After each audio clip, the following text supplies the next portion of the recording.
So you guys probably been wondering where the hell I've been, and I've been here in Seoul doing my teaching thing, and this is my new camera. You guys remember I didn't have a camera for like a whole month because I sold it. Well, I sold it so I can buy this one. Anyways, we're here, the Seoul Zenkimchi tour, the dark side of Seoul. And anyways, you guys remember we made a video with him a long time ago, and he does food tours. And one of the questions you guys always ask me is, what is there to do in Seoul?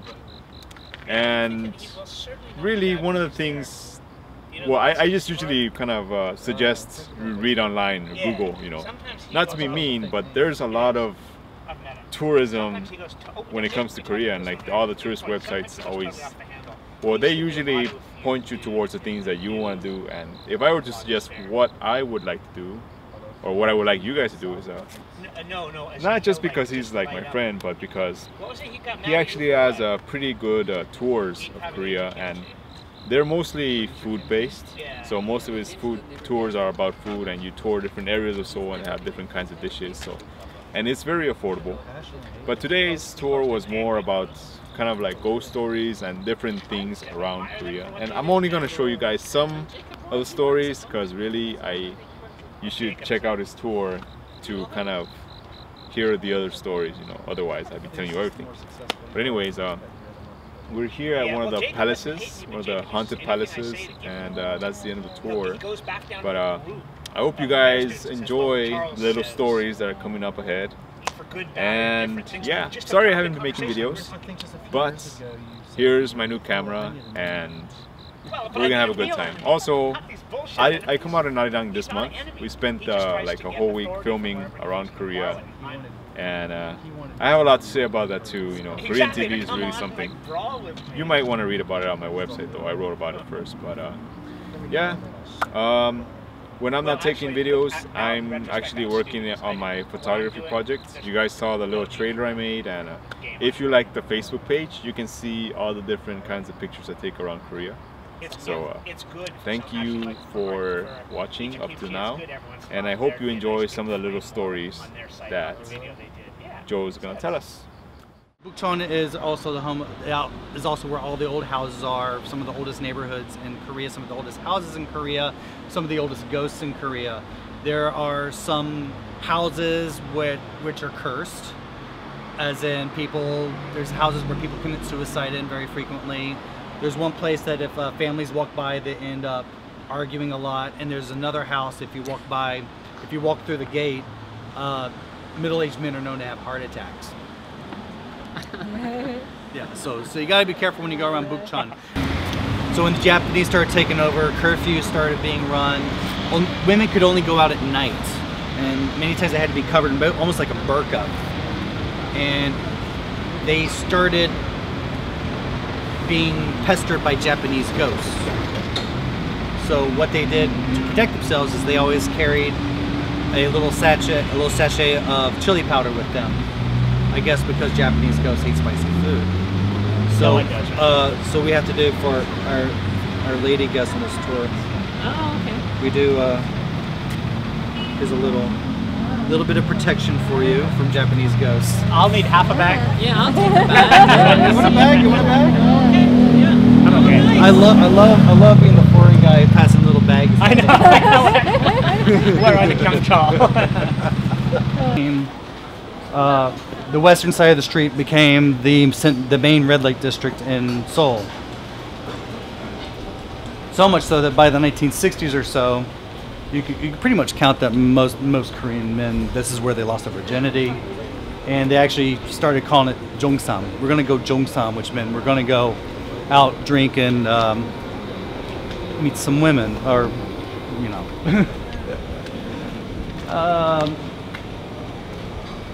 So in this area, They slaughter ducks. they slaughtered ducks. Well, in this area, during the Park Chung-hee administration, dictatorship, in the 1960s, he did proceed to start cleaning up the place. Some of the remnants are still around, but also some people's taste when they're visiting prostitutes. It's not. Some people get off in different ways. So, good many prostitutes met grizzly ends. And so their ghosts are walking around these streets looking for revenge on men. So this is Top Gold Park, named after the big pagoda right over there. This is also the first Western designed park in Korea. This is very prominent in Korean history. This is where the independence movement started. But more so, the darker side of this is a very, very popular place where opium addicts and jilted lovers would commit suicide right in this park. And these days it's mostly the meeting spot for old men that want to meet other old men. Gay old men, yeah. Special encounters. No way, really? You didn't know that? Yeah. That's Where we news just to me. passed. Yeah. Right over there is where the old lesbians are. It's So actually, no way that's... It's actually, if you look at the front, you kind of see it during the day. You'll see a bunch of old men just kind of hanging out.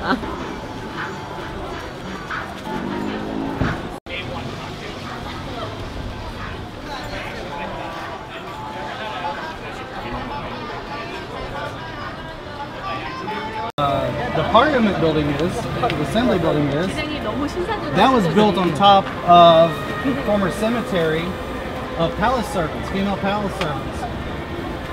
And some of the politicians were complaining that they were getting accosted by these female ghosts.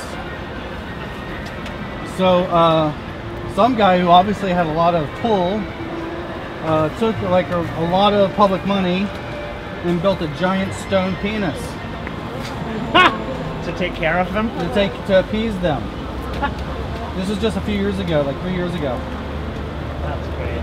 Obviously, families going to Yoido Park and complain about the giant stone penis, so they took it down. It goes along the Hago River all the way up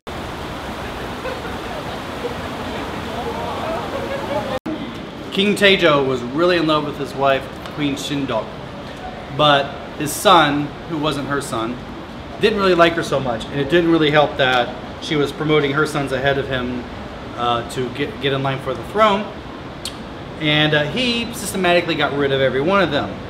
And she later died, and King Taejo was so heartbroken that he made this really nice tomb for her. And then later he died, and the son ascended to the throne. And one of the first things he did was dismantle her tomb and build a bridge so that people would always be walking on top of her tomb. And this is it right here.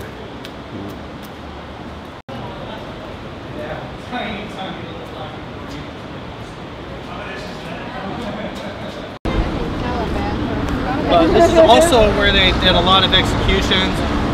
One of the favorite ways of executing people is boiling people alive, usually around over there, right at the river. How long do you think it takes to die? Do you want them well done, or? Lobsters are immediate, but that's when you drop them in. Yeah. Oh, they do it slowly? Japanese used to do that too, so it must have been a big thing out there. We did boiling in oil.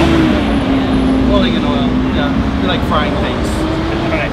Fatty food. This is why the diet is so much better. They boil it, we fry it. But there's so many spirits here that along this road you can't take a clear picture at night. Oh, Because ghosts will screw up your film. I see. Interesting. And up until as recently as the 1980s, people would observe running out of traffic. These are just people who have really, really bad luck. Not bad luck they run out of the traffic, but it was believed that if you had really, really bad luck, that means that some devil is haunting you, some demon's haunting you. So you run out of the traffic to try to get the car to hit the demon. Or to scare it away. Or Yeah.